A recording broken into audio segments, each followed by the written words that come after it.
नमस्कार सांगमाने आज आम जाना विश्व प्रसिद्ध पुरी मंदिर भगवान जगन्नाथंकर 10टी रहस्यमय कथा विषय जहाँकि आज पर्यंत कौन वैज्ञानिक माने केवे भी बुझीपारि नाहांती। एबे चलतु आम भिडियोटी स्टार्ट करने पूर्व किसी मुझे आपन को कहवाक चाहूँगी ये भिडियो जदि कौन त्रुटि थी दया करना आंभ को क्षमा करदेवे।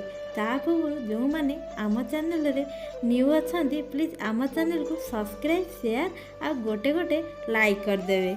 एबे आसतु आमे पुरी मंदिर विषय रे किछि जानिबा। नंबर 1 भगवान जगन्नाथ मंदिर ध्वज सबुबले विपरीत दिगरे ही उड़ुए। यह कौ कारण एपर्यंत भी जनापड़ी नहीं। यही मंदिर बाना को प्रतिदिन बदलैबार मान्यता अच्छी।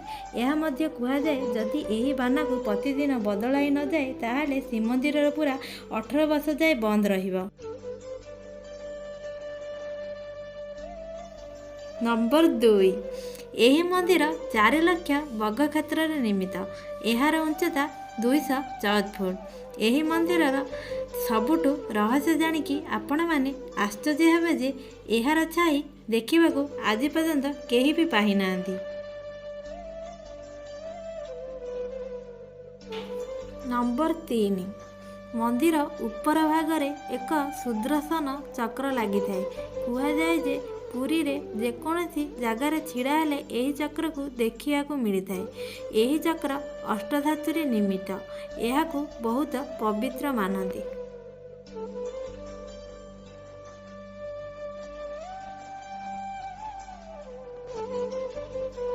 नंबर 4 सामान्य दिन अपेक्षा पवन भूमि निकट को आसे आउ संध्यारे यार विपरीत, किंतु पुरी रे यार उल्टा। यहीठारे पवन भूमि समुद्र आड़ को जाए।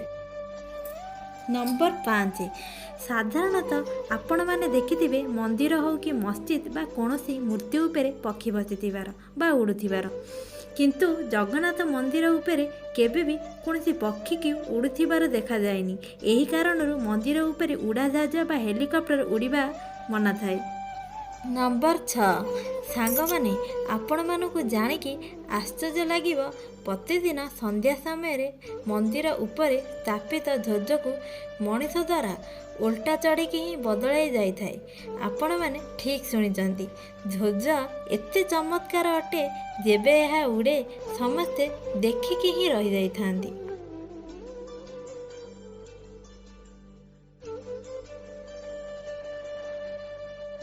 नंबर 7 कहुए जे प्रभु जगन्नाथ मंदिर रे दुनियार सबुठ बड़ रोसई घर। यही रोसई घर 500 रोसैया और 300 सहयोगीकारी काम करती। यही रोसैया घर को एक रहस्य अच्छी जे यहीठारे लक्षे बत आसिले भी केबे भी प्रसाद कम पड़ेनी, किंतु जेबे भी मंदिर द्वार बंद हेबार समय आसी थाए प्रसाद आपण चाह सरी जाए। यहीठारे प्रसाद केबे भी नष्ट होई न थाए। एठारे जेउ प्रसाद तैयारी हुए काठ चुली रे ही प्रस्तुत होई थाए। यही प्रसाद 9टी माटी हांडी रे प्रस्तुत करा जाए।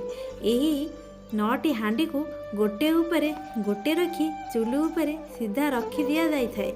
आश्चर्यर कथा यही कि जे हांडीर पूरा ऊपर भागे थिबा हांडी रे ही प्रथमे प्रसाद तैयारी होई जाई थाए।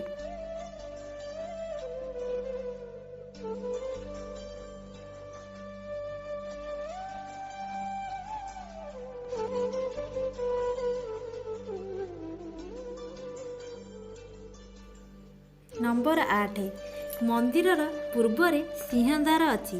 कहुए जे जेपर्यंत सिंहद्वार भीतर को पाद जाइनी समुद्रर गर्जन शुणा मिली थाए। जेतेबेले भीतर को प्रवेश करा हुए आउ समुद्रर गर्जन शुभि न थाए। नंबर 9 प्रभु जगन्नाथंकर 3 दारू मूर्ति को 12 वर्ष थरे बदलाई जाए।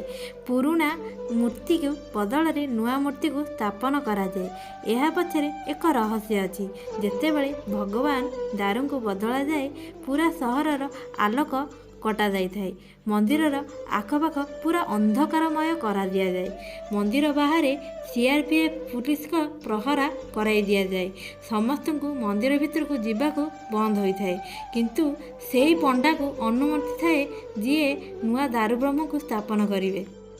ନମ୍ବର 10, ସବୁଠାରୁ ବଡ଼ ଆଶ୍ଚର୍ଯ୍ୟର କଥା ଆପଣମାନେ ଜାଣିକି ଆଶ୍ଚର୍ଯ୍ୟ ହେବେ ଯେ ଭଗବାନ ଶ୍ରୀକୃଷ୍ଣ ଯେବେ ଦେହତ୍ୟାଗ କରିଥିଲେ, ଯେବେ ତାଙ୍କର ଅନ୍ତିମ ସଂସ୍କାର କରାଗଲା, ତାଙ୍କର ହୃଦୟକୁ ଛାଡ଼ି ପୁରା ଶରୀର ପଞ୍ଚତତ୍ତ୍ୱରେ ବିଲୁପ୍ତ ହୋଇଥିଲା। ମାନ୍ୟତା ଅଛି କି ଭଗବାନଙ୍କ ଶ୍ରୀକୃଷ୍ଣଙ୍କର ହୃଦୟ ଏବେ ମଧ୍ୟ ଜୀବନ୍ତ ମଣିଷ ଭଳି ଧଡ଼କୁଛି। କୁହନ୍ତି ଏବେ ବି ସେ ହୃଦୟ ଭଗବାନ ଜଗନ୍ନାଥଙ୍କର ଦାରୁବ୍ରହ୍ମ ମୂର୍ତ୍ତିରେ ବିଜୟମାନ ଅଛି।